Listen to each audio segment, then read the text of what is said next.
Hi friends, welcome to my channel. First time ನನ್ನ channel ನೋಡ್ತಿದ್ರೆ subscribe ಮಾಡ್ಕೊಳ್ಳಿ friends. ಈ ವಿಡಿಯೋ ಇಷ್ಟ ಆದರೆ ಒಂದು ಲೈಕ್ ಕೊಡಿ. ಈ ಡಿಸೈನ್ ಬಂದು ಆಲ್ರೆಡಿ ನಾನು ಈ ರೀತಿ ಲೈನಿಂಗೇ ಕ್ಯಾನ್ವಾಸ್ ಅಟ್ಯಾಚ್ ಮಾಡ್ಕೊಂಡಿದ್ದೀನಿ ನೋಡಿ, ಐರನ್ ಮಾಡ್ಕೊಂಡಿದ್ದೀನಿ. ನಾನು ಇಲ್ಲಿ ಮಾರ್ಕ್ ಮಾಡಿದ್ದೀನಲ್ಲ ಅದೇ ಥರನೇ ಡಿಸೈನ್ ಬರುತ್ತೆ. ಇವಾಗ ಅದಕ್ಕೆ ಮಾರ್ಕ್ ಏನು ಮಾಡಿದ್ದೀನಿ ಆ ಮಾರ್ಕ್ ಮೇಲೆ ಸ್ಟಿಚ್ ಮಾಡ್ಕೋಬೇಕು. ಸ್ಟಿಚ್ ಮಾಡಿಕೊಂಡ್ರೆ ನಾವು ಉಲ್ಟಾ ಮಾಡಿದಾಗ ಅದು ಸ್ಟಿಚ್ ಇರುತ್ತಲ್ಲ ಅದ್ರ ಮೇಲೆ ಸ್ಟಿಚ್ ಹಾಕೋಬೋದು, ಇಲ್ಲಾಂದರೆ ಉಲ್ಟಾ ತಿರುಗಿಸಿದಾಗ ಅದು ಕಾಣಿಸಲ್ಲ. ಫಸ್ಟೇ ನಾವು ಅದ್ರ ಮೇಲೆ ಒಂದು ಸ್ಟಿಚ್ ಹಾಕೊಂಡ್ಬಿಟ್ರೆ ನೀಟಾಗಿರುತ್ತೆ. ಆಲ್ರೆಡಿ ಐರನ್ ಮಾಡಿಟ್ಟಿರ್ತೀವಿ, ಆದರೂ ಅದ್ರ ಮೇಲೆ ಆ ಡಿಸೈನ್ಗೋಸ್ಕರ ಸ್ಟಿಚ್ ಮಾಡ್ಕೋಬೇಕು. ಇವಾಗ ಮತ್ತೆ ಲೈನಿಂಗ್ ಪೀಸ್ ಸ್ಟಿಚ್ ಮಾಡ್ಕೊಂಡಾದ್ಮೇಲೆ ಬ್ಲೌಸ್ ಪೀಸ್ ಇರುತ್ತಲ್ಲ, ಬ್ಲೌಸ್ ಪೀಸ್ ಮೇಲೆ ಇಟ್ಟು ಸ್ಟಿಚ್ ಮಾಡ್ಕೋಬೇಕು. ನೀಟಾಗಿ ಸ್ಟಿಚ್ ಮಾಡ್ಕೋಬೇಕು. ಅದು ಏನು ಶೇಪ್ ಇದೆ, ಕರ್ವ್ ಶೇಪ್ ಇದೆಯಲ್ಲ ಆ ಶೇಪಲ್ಲಿ ನಿಧಾನಕ್ಕೆ ಸ್ಟಿಚ್ ಮಾಡ್ಕೋಬೇಕು. ಒಂಚೂರು ಆ ಕಡೆ ಈ ಕಡೆ ಆದರೂ ಅಲ್ಲಿ ಶೇಪು ಆ ಕಡೆ ಈ ಕಡೆ ಆಗುತ್ತೆ. ಅದಕ್ಕೋಸ್ಕರ ಅದು ನೋಡಿಕೊಂಡು ನಾನು ಅದಕ್ಕೇ ಫಸ್ಟೇ ಸ್ಟಿಚ್ ಮಾಡ್ಕೊಂಡಿರೋದು. ಅದ್ರ ಮೇಲೇ ಸ್ಟಿಚಿಂಗ್ ಬರಬೇಕು, ನೀಟಾಗಿ ಮಾಡಬೇಕಿದು. ಸ್ವಲ್ಪ ಆ ಕಡೆ ಈ ಕಡೆ ಇದಾದರೆ ಸ್ವಲ್ಪ ಫಿನಿಶಿಂಗ್ಗೆ ಹೋಗ್ಬಿಡುತ್ತೆ. ಅದಕ್ಕೋಸ್ಕರ ಈ ಥರ ಬ್ಲೌಸ್ ಪೀಸ್ ಇಟ್ಕೊಂಡು ಅದ್ರ ಮೇಲೆ ಕ್ಯಾನ್ವಾಸ್ ಮೇಲೆ ಬರೋ ಥರ ಇಟ್ಕೊಳ್ಳಿ. ಆವಾಗ ನಾವು ಉಲ್ಟಾ ತಿರುಗಿಸಿದಾಗ ಒಳಗಡೆ ಹೋಗುತ್ತೆ. ಕ್ಯಾನ್ವಾಸ್ ಏನಾದರೂ ನೀವು ಉಲ್ಟಾ ಇಟ್ಕೊಂಡ್ರೆ ಮೇಲೆ ಬಂದುಬಿಡುತ್ತೆ. ಅದಕ್ಕೋಸ್ಕರ ಯಾವಾಗಲೂ ಕ್ಯಾನ್ವಾಸ್ನ ಮೇಲ್ಗಡೆನೇ ಕಾಣಿಸ್ಬೇಕು. ನಾವು ಸ್ಟಿಚಿಂಗ್ ಮಾಡಿದಾಗ ಮೇಲೆ ಇರಬೇಕು, ಆವಾಗಲೇ ಅದು ಇನ್ಔಟ್ ಆಗೋದು. ಐರನ್ ಮಾಡ್ಕೊಂಡಿದ್ದೆ ಸಪ್ರೇಟಾಗಿ ಕೊಟ್ಟರೆ ಬೇರೆ, ಇವಾಗ ಅದಕ್ಕೆ ಐರನ್ ಮಾಡ್ಕೊಂಡು ಇನ್ಔಟ್ ಮಾಡಿಬಿಟ್ರೆ ಈ ಥರ ಮಾಡ್ಕೋಬೇಕು. ಯಾವಾಗಾದ್ರೂ ಮೇಲೆ ಬರಬೇಕು ಕ್ಯಾನ್ವಾಸು ಐರನ್ ಮಾಡಿರೋದು. ಇವಾಗ ಅದು ಕರೆಕ್ಟಾಗಿ ಪಿನ್ ಹಾಕೊಂಡ್ಬಿಟ್ಟು ಅಲ್ಲೊಂದು ಪಿನ್ಗಳು ಹಾಕೋಬೇಕು, ಇಲ್ಲಾಂದರೆ ಆ ಕಡೆ ಈ ಕಡೆ ಹೆಚ್ಚು ಕಮ್ಮಿ ಆಗುತ್ತೆ ಅದು ಡಿಸೈನು. ಆಮೇಲೆ ಕರು ಶೇಪ್ ಇದೆಯಲ್ಲ, ಇವಾಗ ಅಲ್ಲಿ ಇರೋದು ನಮಗೆ ನಿಧಾನ ಸ್ಟಿಚ್ ಮಾಡಬೇಕು. ಆಮೇಲೆ ಮೂಲೆಯಲ್ಲಿ ಬರುತ್ತಲ್ಲ ಅವಾಗ ಸೂಜಿನಲ್ಲಿ ಕೆಳಗೆ ಇಳಿಸಿ ತಿರುಗಿಸ್ಕೋಬೇಕು. ಆವಾಗ ನೀಟಾಗಿ ಬರುತ್ತೆ. ನೀವು ಸುಮ್ಮನೆ ಹಿಂಗೆ ಸ್ಟಿಚ್ ಹಾಕೊಂಡು ಬಂದುಬಿಟ್ರೆ ಅದು ಫಿನಿಶಿಂಗ್ ಬರೋಲ್ಲ. ಆಮೇಲೆ ತಿರುಗಿಸುವಾಗ ನಿಧಾನ ಸ್ಟಿಚ್ ಮಾಡಿ, ಆಮೇಲೆ ಟೆನ್ಷನ್ ಮೇಲೆ ಎತ್ಕೊಂಡು ಸ್ಟಿಚ್ ಮಾಡಿ, ಆವಾಗ ಅದು ನೀಟಾಗಿ ಬರುತ್ತೆ. ಇಲ್ಲ ಅಂದರೆ ಅದು ನೀಟಾಗಿ ಕೂರೋದಿಲ್ಲ. ಅದು ಕರ್ವ್ ಶೇಪ್ ಇದೆಯಲ್ಲ ಆ ಕಡೆ ಈ ಕಡೆ ಹೆಚ್ಚು ಕಮ್ಮಿ ಆಗುತ್ತೆ, ಅಂದರೆ ವಿ ಶೇಪ್ ಥರ ಆ ಥರ ಆಗ್ಬಿಡುತ್ತೆ. ಅದಕ್ಕೋಸ್ಕರ ನೋಡಿ ಈ ರೀತಿ ಸ್ಟಿಚ್ ಮಾಡಾದ್ಮೇಲೆ ಮೂಲೆ ಬಂದಾಗ ಸೂಜಿನ ಕೆಳಗಿಳಿಸ್ಬಿಟ್ಟು ಸ್ಟಿಚ್ ಮಾಡ್ಕೊಳ್ಳಿ. ಆವಾಗ ಅದೇ ರೀತಿ ಎಲ್ಲನೂ ಮಾಡ್ಕೊಬಂದಾಗ ಏನಾಗುತ್ತೆ, ನೀಟಾಗಿ ಫಿನಿಶಿಂಗ್ ಬರುತ್ತೆ. ಅದೇ ಶೇಪಲ್ಲಿ ಕಟ್ ಮಾಡಿ ಆಮೇಲೆ ಮತ್ತೆ ಅದನ್ನ ನ್ಯಾಚ್ ಹಾಕಿ ಉಲ್ಟಾ ತಿರುಗಿಸುವಾಗ ಇರೋದದು. ಇವಾಗ ಸ್ಟಿಚಿಂಗ್ ಆದಮೇಲೆ ಇದು ಒಂದು ಸ್ಟಿಚಿಂಗ್ ನೀಟಾಗಿ ಮಾಡ್ಕೋಬೇಕು ಒಂದು.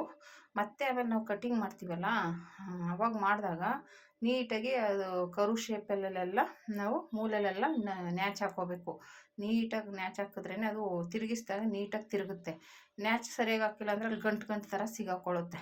ಅದಕ್ಕೋಸ್ಕರ ಸ್ಟಿಚಿಂಗ್ ಆದಮೇಲೆ ನೀಟಾಗಿ ಒಂದು ಲೆವೆಲ್ ಕಟ್ ಮಾಡಿಕೊಂಡು ಅಲ್ಲಿ ನ್ಯಾಚ್ಕೊಂಡು ನೀಟಾಗಿ ಹಾಕ್ಕೋಬೇಕು.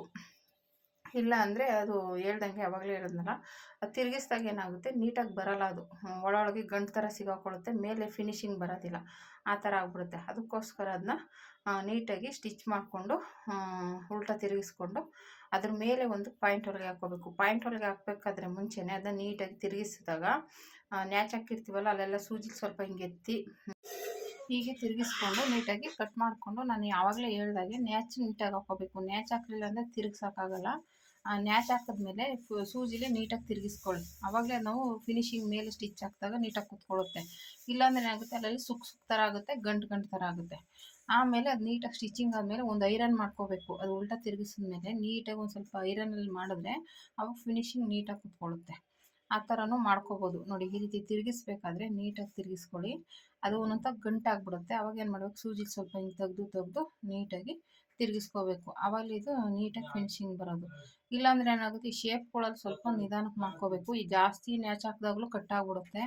ನೋಡಿಕೊಂಡು ನಿಧಾನಕ್ಕೆ ತುದಿಗೆ ಹಾಕಬೇಕು. ಒಂಚೂರು ಜಾಸ್ತಿ ಆದ್ರೂ ಅದು ಕಟ್ಟಾಗ್ಬಿಡುತ್ತೆ. ಅದನ್ನೆಲ್ಲ ನೋಡಿಕೊಂಡು ಮಾಡಬೇಕಾಗುತ್ತೆ ನೋಡಿ. ಈ ರೀತಿ ಆದಮೇಲೆ ನೀಟಾಗಿ ತಿರುಗಿಸ್ಕೊಂಡು ಒಂದು ಸ್ಟಿಚ್ ಹಾಕ್ಕೊಳ್ಳಿ.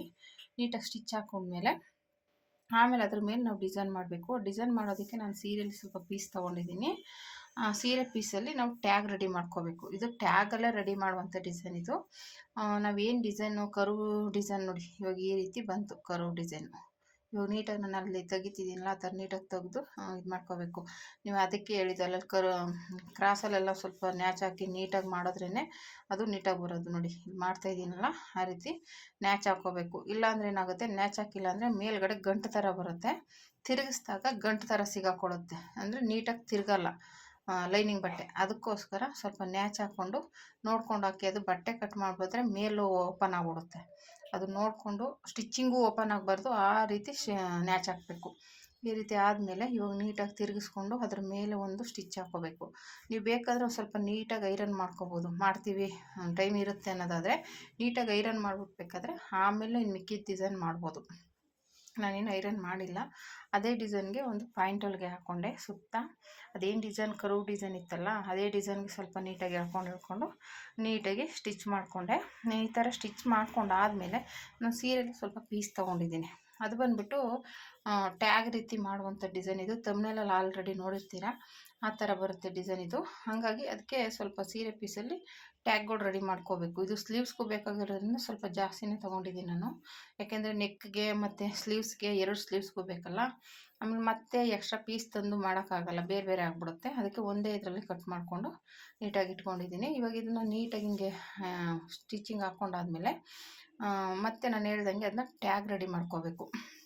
ಅಂದರೆ ಸಣ್ಣದಾಗಿ ರೆಡಿ ಮಾಡ್ಕೋಬೇಕು. ನಿಮ್ಗೆ ಎಷ್ಟು ಸಣ್ಣದಾಗುತ್ತೆ ಅಷ್ಟು ಸಣ್ಣದಾಗಿ, ಮಾಮೂಲಿ ಟ್ಯಾಗ್ ದಾರಗಳು ಡೋರಿ ಕಟ್ಟಾಗಿ ರೆಡಿ ಮಾಡ್ತೀವಲ್ಲ ಸೇಮ್ ಅದೇ ರೀತಿಯೇ ರೆಡಿ ಮಾಡ್ಕೋಬೇಕಾಗುತ್ತೆ. ನೀವೇನಾದರೂ ಫಸ್ಟ್ ಟೈಮ್ ನನ್ನ ಚಾನಲ್ ನೋಡ್ತಿದ್ರೆ ಸಬ್ಸ್ಕ್ರೈಬ್ ಮಾಡ್ಕೊಂಡು ನೋಡಿ ಫ್ರೆಂಡ್ಸ್. ಈ ವಿಡಿಯೋ ಇಷ್ಟ ಆದರೆ ಒಂದು ಲೈಕ್ ಕೊಡಿ. ಈ ರೀತಿ ನೋಡಿ ಬಂದು ಡಿಸೈನು ಈ ರೀತಿ ಬಂತು, ತುಂಬ ಚೆನ್ನಾಗಿ ಕಾಣಿಸುತ್ತೆ. ಇಷ್ಟೇ ಇರಲಿ ಬಿಡಿ ಅಂತ ಹೇಳ್ಬಿಟ್ಟು ಹಿಂಗೆ ಇಟ್ಕೋಬೋದು ಡಿಸೈನ್ನ. ಆದರೆ ಅದು ಈ ಡಿಸೈನ್ಗೆ ಇನ್ನೂ ಸ್ವಲ್ಪ ಡಿಸೈನ್ ಇರೋದ್ರಿಂದ ಅದು ಇನ್ನೂ ಡಿಸೈನ್ ಮಾಡಬೇಕು. ಮತ್ತು ಇವಾಗ ಸುತ್ತ ಸ್ಟಿಚ್ಚಿಂಗ್ ಹಾಕ್ಕೊಂಡಾದ್ಮೇಲೆ ನಾನು ಆ ಸೀರೆ ಪೀಸಲ್ಲಿ ಸ್ವಲ್ಪ ಪೀಸ್ ತೊಗೊಂಡಿದ್ದೀನಿ ಅನ್ನಲ್ಲ, ಅದನ್ನು ಟ್ಯಾಗಿಗೆ ರೆಡಿ ಮಾಡ್ಕೋಬೇಕಾಗುತ್ತೆ.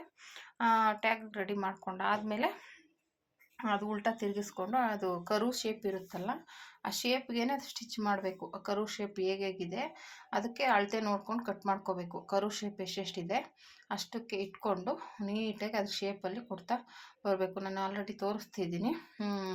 ಈ ಥರ ಕೆಳಗಡೆಯಿಂದ ಒಂದು ಕರುಗೆ ಇನ್ನೊಂದು ಕರುಗೆ ಸೇರಿಸ್ಕೊಂಡು ಬರಬೇಕು. ಅದು ಕ್ರಾಸಾಗಿರುತ್ತಲ್ಲ ಆ ಡಿಸೈನ್ಗೆ ಒಂದರಿಂದ ಒಂದಕ್ಕೆ ಸೇರಿಸ್ಕೊಂಡು ರೆಡಿ ಮಾಡಬೇಕಾಗುತ್ತೆ.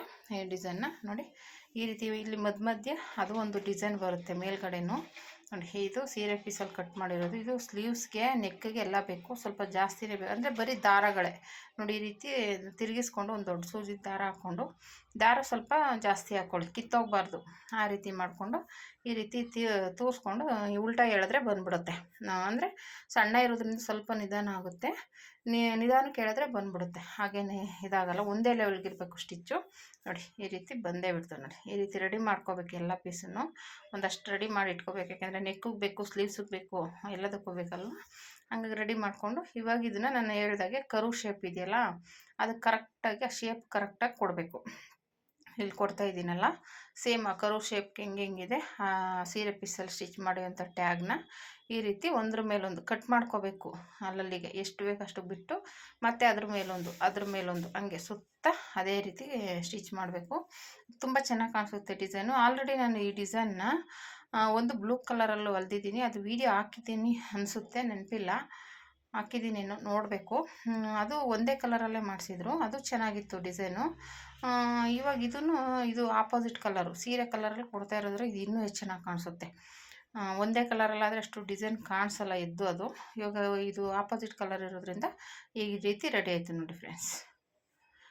ಈ ರೀತಿ ಇಲ್ಲೆಲ್ಲೊಂದು ಡಾಟ್ ಮಣಿ ಇಟ್ಕೊಂಡ್ಬಿಟ್ರೆ ತುಂಬ ಚೆನ್ನಾಗಿ ಕಾಣಿಸುತ್ತೆ.